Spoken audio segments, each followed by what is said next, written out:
आज हमारे टॉपिक का नाम है क्लोक बेस्ड प्रॉब्लम। ये प्रॉब्लम्स एनडीए के अंदर आती है, इसलिए हमको पढ़ना ज़रूरी है। ठीक है। Clock based problem. Clock based problem पढ़ने से पहले हमको एक चीज़ पढ़नी पड़ेगी। क्या? मानो हमारे पास एक सर्किल है। हमारे पास एक सर्किल है। ठीक है। एक सर्किल है। मैंने उस सर्किल के अंदर क्या बनाया? एक आर्क बनाया। उस सर्किल के अंदर मैंने क्या बनाया? एक आर्क बनाया। ठीक है भैया। आर रेडियस है इसकी। ठीक है। और जो लेंथ ऑफ आर्क है, जो लेंथ ऑफ आर्क है वो है L. Length of arc is L.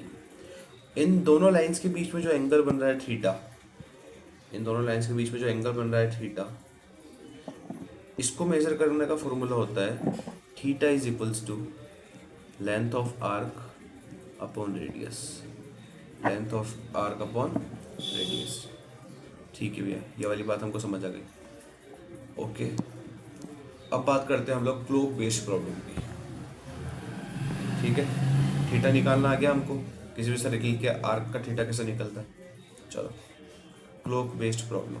और हाँ, ये वाली बात भी सुनो कि ये जो थीटा है ये कैलकुलेट करते हैं हम लोग रेडियंस के अंदर।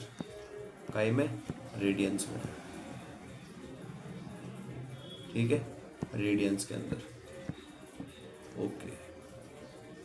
किसी भी एंगल के ऊपर, थीटा एंगल के ऊपर ऐसा लगा हुआ सी छोटा सा कॉम्प्लीमेंट टाइप, तो उसको बोला जाता है रेडियन। ठीक है। अब बात करते हैं हम लोग clock based problems. Clock clock based problems.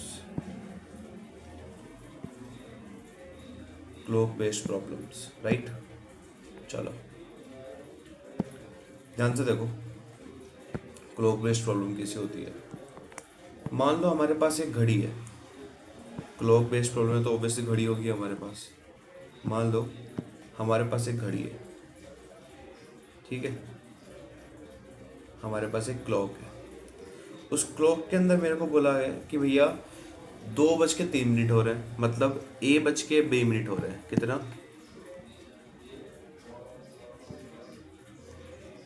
Wait. A:20 हो रहे हैं। ठीक है। ये छोटी वाली जो निडल है ये आवर्स की है और बड़ी वाली निडल मिनट्स की है। ठीक है भैया। उसने बोला है मेरे को क्वेश्चन के अंदर कि A:20 हो रहे हैं। कितने बजकर? A:20 हो रहे हैं। और आपसे पूछा है कि इन दोनों निडल्स के बीच का जो एंगल है, इन दोनों निडल्स के बीच का जो एंगल है थीटा, वो मेरे को फाइंड करना है। तो इसके अंदर मेरे को क्या गिवन है? इसके अंदर मेरे को गिवन क्या है? Given is time. मेरे को गिवन है इसके अंदर टाइम। टाइम मेरे को गिवन है। ठीक है। कितना है? A:20। ठीक है भैया। मिनट और सेकंड का देख लेना। A:20। ठीक है।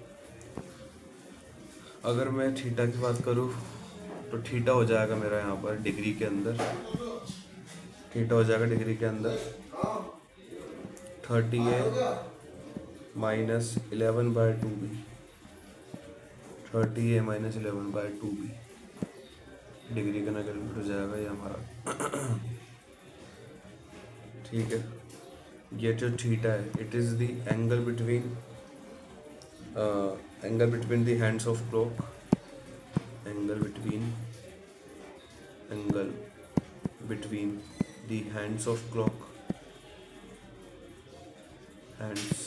Clock, right. Angle between the hands of clock. ठीक है भैया, हमको एंगल निकालना आ गया। ओके।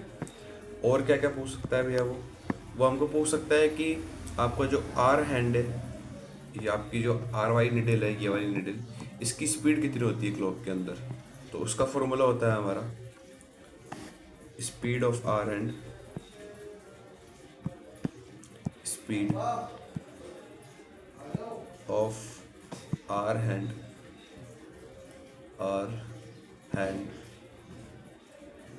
ऑफ क्लॉक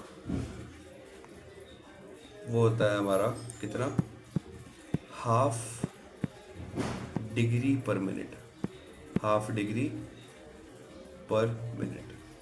ठीक है भैया, समझ आ गया, ये फॉर्मूला होता है सीधा। और अगर हम लोग बात करें रिलेटिव स्पीड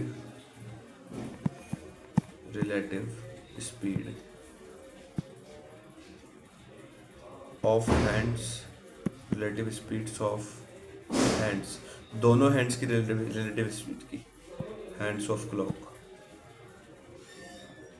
वो हो जाएगी मेरी 11/2 डिग्री पर मिनट,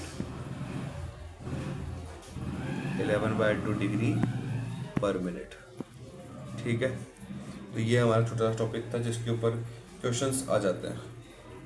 थीटा निकालने की वैल्यू मैंने आपको बता दी, 30a - 11/2b मोड के अंदर है, ध्यान रखना।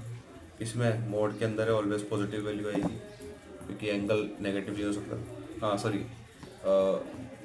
जो हमारा ये है नेगेटिव नहीं हो सकता, इसलिए मोड एंगल तो पॉजिटिव नेगेटिव जीरो कुछ भी हो सकता है।